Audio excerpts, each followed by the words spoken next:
গাইবান্ধার পলাশবাড়ী উপজেলার সরকারি খাদ্য গুদাম থেকে প্রায় 1,30,00,000 টাকার চাল ও গম উধাও।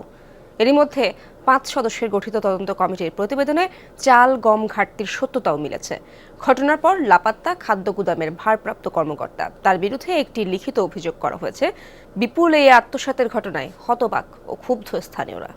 স্যান্ডেলিনা সো, রূপচর্চায় আভিজাত্য।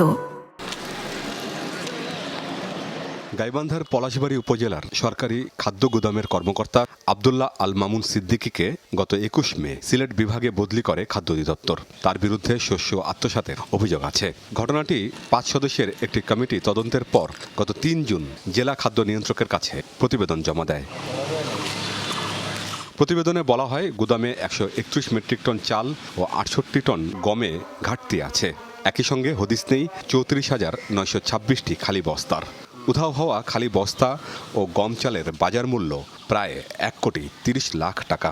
এই ঘাটতি সঙ্গী করেই দায়িত্ব বুঝে নিয়েছেন নতুন খাদ্য কর্মকর্তা।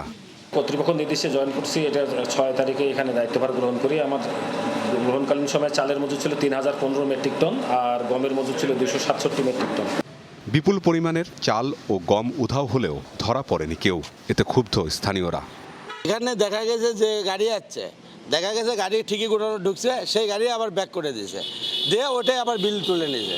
এই সিন্ডিকেটকে ধরলেই সব কিছু বার হবে। ঊর্ধ্বতন কর্তৃপক্ষের কোনো হস্তক্ষেপ এখানে নাই, বা তারাই বা কি পরিদর্শন করে আমরা তো এটা কিছু বুঝতে পারলাম না। এটা জানবে যে আমরা হতবাক হয়ে গেছি। এখানে অনেকজনই জড়িত থাকে।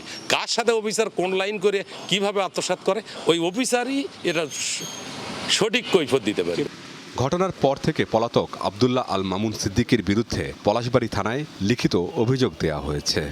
যেহেতু তার একটা অর্ডার হলে পরে তার চার্জ হ্যান্ড ওভার করার কথা ছিল নতুন জনের কাছে, কিন্তু সেটা করে নাই, না করে সে স্টেশনে নাই, পলাতক। কাজেই আমাকে স্বাভাবিকভাবেই অভিযোগ করতে হচ্ছে। পরবর্তীতে বিষয়টি আমরা ঊর্ধ্বতন কর্তৃপক্ষকে টাইম টু টাইম লিখিতভাবে এবং টেলিফোনিক বা সব মাধ্যমে আমরা অবহিত করেছি, এবং ঊর্ধ্বতন কর্তৃপক্ষকে আমরা ইতিমধ্যে আমি জেলা প্রশাসন মহোদয়কে লিখিতভাবে অবহিত করেছি, আঞ্চলিক খাদ্য নিয়ন্ত্রক মহোদয়কে বিষয়টি লিখিতভাবে অবহিত করেছি।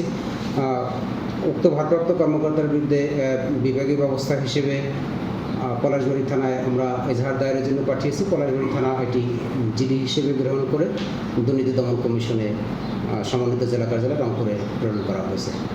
সরকারি গুদামের চাল গম আত্মসাতের ঘটনায় জড়িতদের শাস্তির দাবিতে এরই মধ্যে প্রতিবাদ সমাবেশ ও মানববন্ধন করেছে স্থানীয়রা। আমিন বাবু, যমুনা নিউজ।